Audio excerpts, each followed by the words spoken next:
2,000 supporters pay their respects to former President Ferdinand Marcos, who is now buried at the Libingan ng mga Bayani. Security in the area has been tight all day long. Our Rex Remitio is there reporting live. Rex, tell us what happened there today.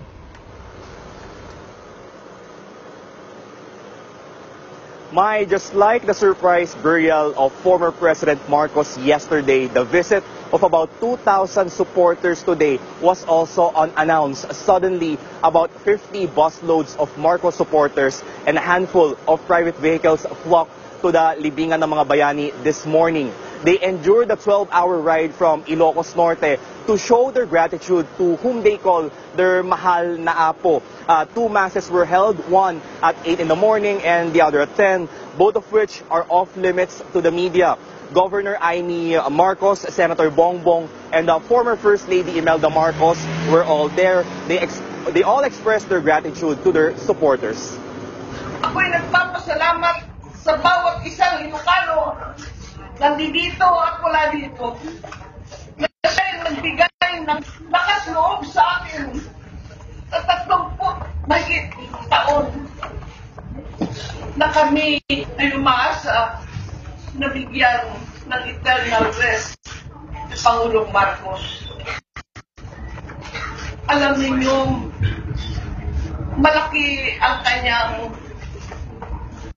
karangalan, sabi niya, na makapagsilbi sa bayan. Yung isang presidente. Pero para sa kanya, ang pinakamahalaga na kanyang may alay sa bayan ay bilang isang sundalo ng ialay buhay. Hindi lang serbisyo, kundi buhay.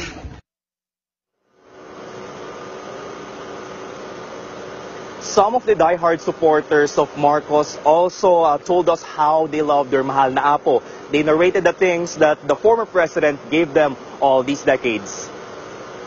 Partly, we are saddened kasi wala na siya sa Ilocos Norte. However, mas nag-iigting yung kasiyahan namin na sa wakas, ni-recognize na hindi lamang ng mga Ilocano kundi ng ating demokrasya mula sa ehekutiba, sa legislative natin at sa Supreme Court na si Apo Marcos ay may karapatan dito sa Libingan ng mga Bayani.